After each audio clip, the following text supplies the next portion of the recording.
Imagine you're sitting in this really high-end corporate boardroom. Okay, setting the scene. Yeah, so the quarterly meeting just wrapped up, Hmm. and the executive team, they're looking at their HR dashboards, Right. and they're looking at an 87% employee retention rate. Wow, which sounds great. Right. I mean, they're saying that the average tenure is holding perfectly steady. Correct. They're practically popping champagne, slapping each other on the back. Because they think they're winning. Exactly. They genuinely believe they are winning the war for talent. They think they've built this bulletproof culture. Yeah. But what if those exact metrics, like those beautiful upward trending retention graphs, are actually masking a severe creeping organizational decay? That's the terrifying part. It is. And that is the core argument of the source we're looking at today. It's this really fascinating paper called The Slow Death of Ambition. By Jonathan H. Westover, PhD. Yes, Yeah. exactly. And it makes this brilliant point that retaining a physical body in a desk chair does not mean you've retained that person's drive. It's such a dangerous illusion for any leadership team. Yeah. You have an organization that looks completely stable. Maybe it's even thriving on paper. Right? But if you actually look at the daily reality of the work being done, the underlying engine of innovation has just completely stalled out. Wow. The workforce hasn't quit, but they've quietly opted out of caring. Okay, let's unpack this. Because we're not talking about the kind of dramatic burnout where someone dramatically flips a desk and quips. No, not at all. Right. The author calls this invisible epidemic ambient disengagement. Yeah, that's the term. And our mission for this deep dive is to explore exactly how modern workplaces sort of systematically crush our drive. Like why staying in a supposedly comfortable, easy job might actually be the most dangerous thing you could do for your long-term career. Which is so counterintuitive. I know. And critically, we're going to look at the research-backed ways to bring that spark back. Yes. So to start, let's define what we are actually looking at here. What separates ambient disengagement from just, having a typical bad day at the office? Well, the crucial distinction is that ambient disengagement is a stable psychological state. All right. And it's one that standard corporate surveys completely fail to catch. Really? How do they miss it? Because most HR metrics only measure two things. They ask, are you satisfied? And are you actively planning to quit? Ah, right. But an employee in a state of ambient disengagement, they withdraw their cognitive engagement and their proactive behavior, but they maintain perfect surface compliance. So they're still doing the basics. Exactly. They still answer emails within 20 minutes. They still show up on time to that Tuesday morning strategy meeting. Smiling and nodding. Smiling and nodding. But they're entirely withholding their creativity, their problem-solving ability, and their initiative. Wow. So they aren't actively trying to sabotage the company. They're just existing in the background. And the sheer scale of this is wild. The paper cites Gallup's longitudinal research showing that only 32% of U.S. employees are actually engaged. It's a staggering number. Think about that. If you are in a meeting with 10 people, only 3 of them are mentally in the room. Yeah. But the disconnect at the executive level is what really caught my eye. Bain & Company found that 80% of senior executives think they treat their employees well. But when you ask the employees, only 8% agree. Wow, just 8%. That is a massive delusion. It really highlights a profound lack of self-awareness at the top. Yeah. And the paper digs into the psychological mechanism behind why employees check out. It's called the effort-reward imbalance. Effort-reward imbalance. Go on. And what's fascinating here is that withdrawing effort is a strategic choice. It's not a character flaw. So it's not just people being lazy. Exactly. It's highly rational. Your brain is essentially acting like an accountant. When you, as an employee, perceive a chronic mismatch between the sweat and tears you're pouring into a project and what the organization is giving you in return, you calibrate your effort downward to restore balance to the ledger. Wow. So you're just protecting yourself. Yeah, exactly. Yeah. Whether you're missing out on financial recognition, influence, or career development, you just pull back. That makes me think of what happens when your smartphone hits 10% battery and it flips into low power mode. Oh, that's a perfect analogy. Right. Like the screen is still on. You can still make a call. The basic functions work just fine. But the phone disables the background refresh. Yeah. It shuts down the high-performance apps. It stops checking your location. Yeah. All the things that make the phone truly smart are turned off just to ensure the battery survives the rest of the day. That captures the mechanism perfectly. Yeah. The employee is conserving their energy because the organizational environment has actively signaled to them that offering anything more than baseline compliance is a waste of battery life. Right. Why run a high-performance app if nobody is looking at the screen? Exactly. Why bother? But, I mean, if an entire department or an entire company is just running on low power mode, we have to talk about the fallout. It's huge. The organizational costs are staggering. The Corporate Leadership Council found that, in general, there's a 20% performance drop between engaged and disengaged employees. Which is bad enough. Right. But when you look at roles that require creativity and problem solving, that drop plummets to a massive 57%. And that 57% drop makes perfect sense when you understand how innovation actually happens. How so? Well, the paper emphasizes that discretionary behaviors, which are the voluntary extra efforts, account for up to 50% of the variance in a company's innovation outcomes. Like what kind of extra effort? Like thinking about a problem in the shower, or, staying an extra 10 minutes to help a colleague troubleshoot a bug. Oh, right. Breakthroughs don't happen because someone was following a checklist. They happen in the margins. Wow, yeah. So when a workforce drops to baseline compliance, those margins vanish. And the innovation pipeline just dries up entirely. And the financial reality of that is brutal. Oh, absolutely. Towers Watson research showed that companies with high engagement had a 19.2% operating income growth over 12 months. Almost 20% growth. Yeah. But companies with low engagement, they saw a 32.7% decline. That is a massive swing. It is. But, okay, let me push back on this for a second. Sure, good. From a corporate perspective, losing 30% of your operating income is obviously a disaster. Right. But for you, the listener, the individual employee, a job where you can just do the bare minimum, get paid a decent salary, and log off right at 5 p.m. without taking the stress home. It sounds pretty good. It sounds like a pretty sweet deal to a lot of people. Coasting sounds comfortable. Why is the paper arguing that this is actually a trap for the individual? Because the comfort is temporary, but the psychological toll of meaning deprivation is permanent. We really have to look at self-determination theory here. Humans are not machines. Right. We have core psychological needs for competence, autonomy, and purpose. When you coast for years at a time, you aren't just resting. What are you doing then? You're actually corroding your mental health. The environment creates a state of learned helplessness. Learned helplessness, meaning like you just assume you can't change anything, so you stop trying. Precisely. You start to feel entirely powerless to change your situation, even when objectively better job options exist in the market. Wow. You stop searching. You stop networking. Furthermore, your skills actively atrophy. That makes sense. You might think you're developing because you've survived at a company for 5 years, but your competitive positioning in the external labor market is degrading every single day you spend on low power mode. That's scary. And the tragic part is the negative spillover into personal lives. Right. It doesn't stay at the office. No. The paper notes that this persistent low-grade disconnection from meaning strains family relationships. People come home absolutely drained. Not from doing too much, but from the exhausting dissonance of caring too little. Wow. Drained from caring too little. So if muddling through is actually destroying our long-term potential and our mental health, we need to know how to spot the environments that cause this. Yes, the danger zones. Right. Where does ambition go to die? Well, the paper outlines 4 specific high-risk environments. Let's go through them. The first one is environments where following the rules matters more than solving the problem. Right. You're just pushing paper. Heavy proceduralization. Yeah. The second is workplaces where the rewards seem totally random. Right. Like where you bust your tail, but the promotion goes to whoever plays the best office politics. A classic motivation killer. And the third is environments with suffocating layers of bureaucracy where you need 3 signatures just to buy a stapler. Exactly. And those theoretical environments manifest very clearly in specific industries. Like which ones? Take professional services, like large law firms. Associates are ground down for years only to find themselves permanently blocked from making partner. Oh, brutal. Or look at the tech industry.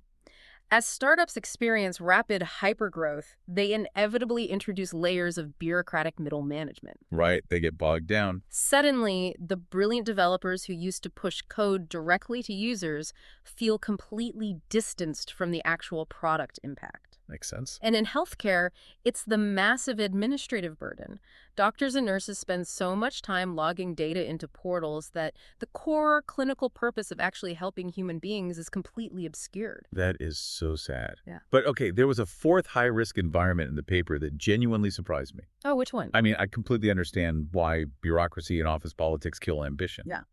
But the paper lists prolonged stability as a major risk factor. Yes. Shouldn't stability make people feel secure and happy? This raises an important question about how human motivation interacts with corporate structures. Counterintuitively, when an organization goes through extended periods without any major changes, growth, or disruption, promotional opportunities completely stagnate. Ah, I see. The decision-making patterns ossify.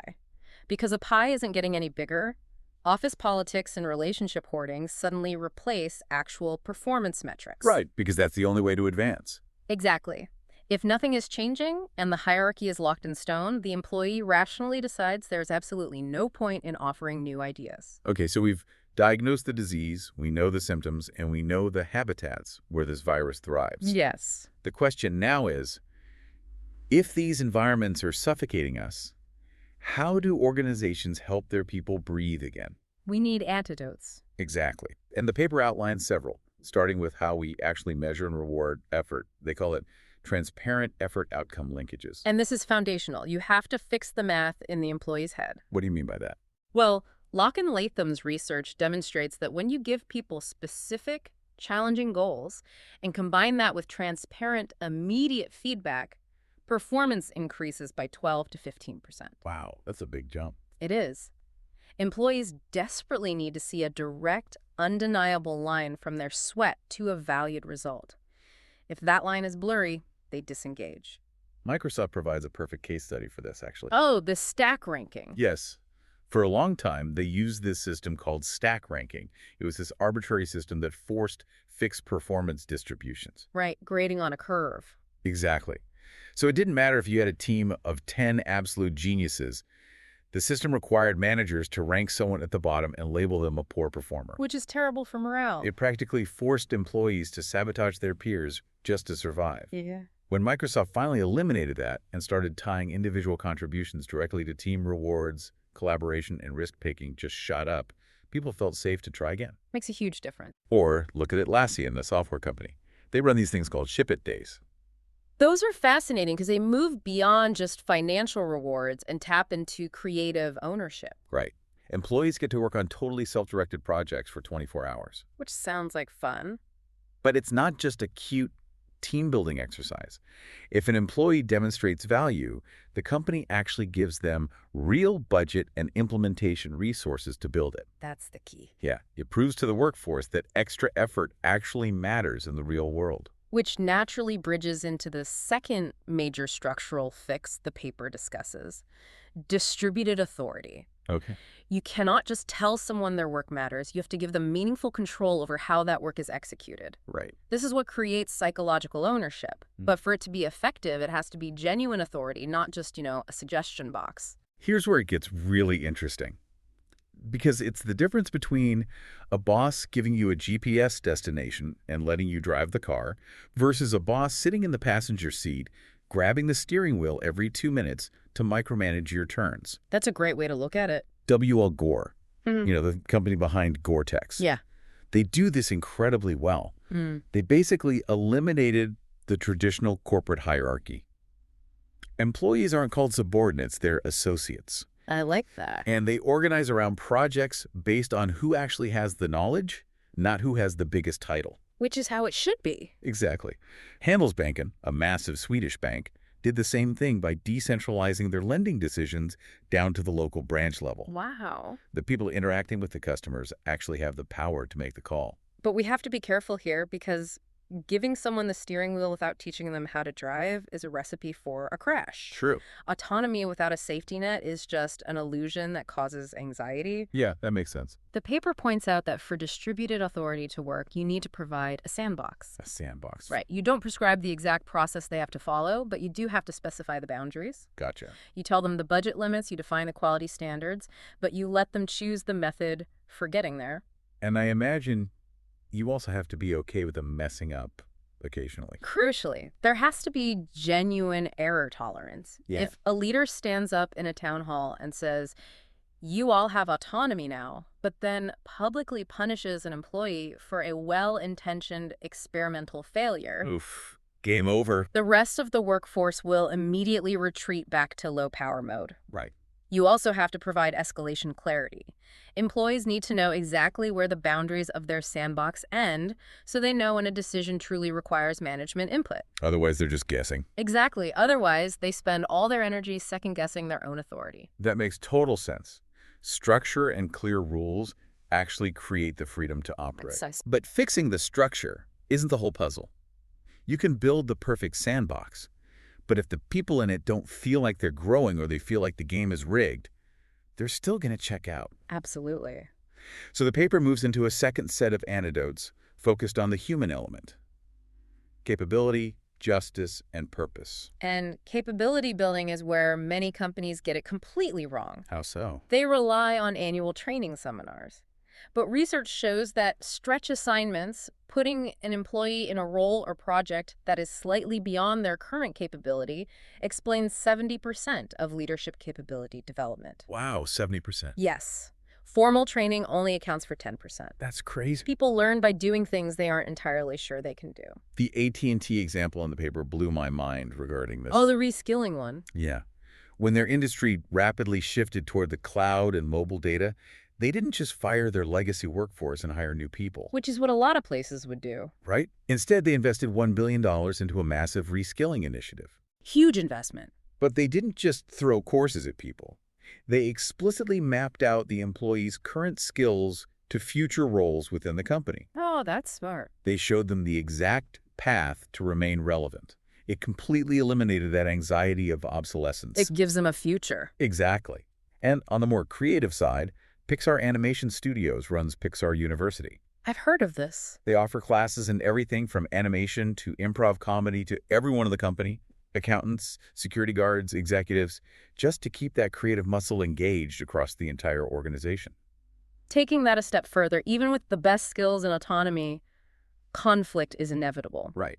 And this is where the concept of procedural justice comes in. Procedural justice, okay. The psychological reality is that how a decision is made often matters much more to employees than what is actually decided. Really? Yes. The Mayo Clinic is a prime example of this. They use a cross-functional governance model. Meaning what? When a major decision needs to be made, they involve frontline clinicians, researchers, and administrators right from the very beginning. So even if the final decision goes against what a specific doctor wanted, they don't disengage. Exactly, because they were involved early in defining the problem. Ah, I see. They were given a voice and a thorough explanation of the rationale.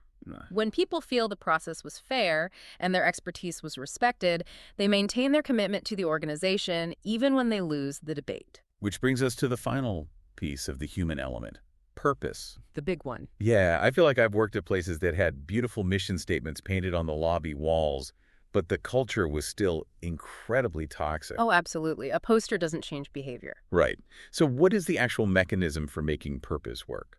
The mechanism is pro-social motivation. It's the direct, visceral connection to the people your work actually helps. Okay. Adam Grant's famous call center study is the gold standard for this. What did he find? He found that university fundraisers who were simply given the opportunity to meet the actual scholarship recipients, Oh, wow. like the actual students whose tuition was paid for by the funds they raised, they saw massive boosts in their performance and call times. Because it wasn't abstract anymore. Exactly. Medtronic, the medical device company, does this brilliantly too. What do? They regularly bring in patients whose lives were literally saved by their pacemakers and devices to speak directly to the engineers who built them. That gives me chills. It completely transforms the work from just soldering a circuit board into saving a human life. And Patagonia does this with environmental activism. They donate 1% of their revenue to environmental organizations. Put their money where their mouth is. Right. They prioritize sustainable materials even when it actively costs them profit margins. But, going back to the mission statement on the wall, Yeah. if a company claims to care about a purpose, but their actions don't align, does that just make things worse? It accelerates disengagement dramatically. I knew it. Yeah, purpose rhetoric that is contradicted by actual resource allocation breeds deep cynicism. If leadership claims to care about the environment or patient health or employee well-being, but every single budget decision only prioritizes short-term quarterly profit, You see right through it. the employees instantly recognize the hypocrisy. The commitment to purpose has to be authentic, and it must be visibly backed by real money and resources. So to pull all these solutions together, the autonomy, the stretch assignments, the authentic purpose, the organization really has to fundamentally rewrite its unwritten agreement with the employee. The psychological contract, yes. Right. The paper frames this as recalibrating the psychological contract for the future of work. The old contract was security for loyalty. Yes. You know, you give us 40 years of obedience, we give you a pension and a gold watch. Yeah. That contract is gone. It has completely dissolved. Yeah. And organizations that try to enforce loyalty without offering security are the ones suffering the most from ambient disengagement. That makes total sense. So what's the new contract? The new psychological contract must be growth for contribution. Growth for contribution. Organizations have to explicitly commit to accelerating an employee's capability and marketability in exchange for high performance while they're in the building. LinkedIn's approach to this is such a fascinating paradox. Oh, they do this so well. They actually sit down with employees and explicitly promise to enhance their external employability. Right. They train them to be so good that they could get hired anywhere else. You would think that would make people leave faster. You would think so. But paradoxically, promising to make someone highly employable everywhere else builds such immense trust that it makes them want to work harder for you right now. And you see this new contract manifesting in entirely new structural models, too. Like what? We're seeing tour-of-duty talent models where employment isn't this indefinite sentence, but a bounded multi-year commitment to a specific mission. I like that framing. When the mission is done, you evaluate if there's a new tour or if it's time to part ways amicably. Right. Companies are building transparent career lattices instead of rigid ladders, encouraging people to make lateral moves to learn new skills rather than just fighting for the one management spot above them. In Morningstar, the massive tomato processor takes this to the absolute extreme. You really do. They operate with radical distributed leadership. They don't even have traditional managers. Which sounds chaotic, but it works. Right. Employees use what they call colleague letters of understanding to negotiate their roles, responsibilities, and commitments directly with their peers. Wow. It sounds wild, but it forces every single person to actively engage with the business process. And organizations have to embrace these radical models if they want to survive in what researchers call VUCA environments. VUCA. Remind me what that stands for. Volatility, uncertainty, complexity, and ambiguity. Ah, right. Intuit adapted to this reality with their Design for Delight methodology. How does that work? Instead of executing rigid multi-year strategic plans, they shifted their entire culture to running rapid, low-risk customer experiments. Oh, cool. They treat unexpected surprises not as failures, but as necessary learning data. So bringing this all together, ambient disengagement is an invisible, creeping organizational killer. Truly. If you're listening to this and you find yourself operating on low power mode, doing the bare minimum while you scroll job boards, realize that it is not necessarily a character flaw. No, it's not. It is a highly rational response to broken systems, opaque performance metrics, and a lack of true autonomy in your workplace. Exactly. But as the research shows, the cure exists. With transparent outcomes, genuine distributed authority, fair processes, and an authentic purpose backed by real resources, that spark can be reignited. It's not lost forever. Right. Your ambition is a renewable resource. It desperately needs the right environment to thrive, though. If you feel like you are sleepwalking through your days, recognize that it's a structural issue, not just personal burnout. If we connect this to the bigger picture, building on the paper's focus on organizational agility, it leaves us with a rather haunting question to consider. What's that? If entire swaths of the global workforce are currently operating in this state of ambient disengagement, if millions of brilliant, capable people are effectively sleepwalking through their days in a state of mere surface compliance, what happens to our society's collective ability to solve massive existential challenges? Oh, wow. Are we losing the cures, the critical innovations, and the breakthroughs of tomorrow simply because millions of people are trapped in comfortable jobs that have slowly extinguished their desire to try? That is a heavy thought to leave on, but a vital one. Thank you for joining us on this deep dive. Keep learning, keep questioning the systems around you, and whatever you do, keep your ambition alive.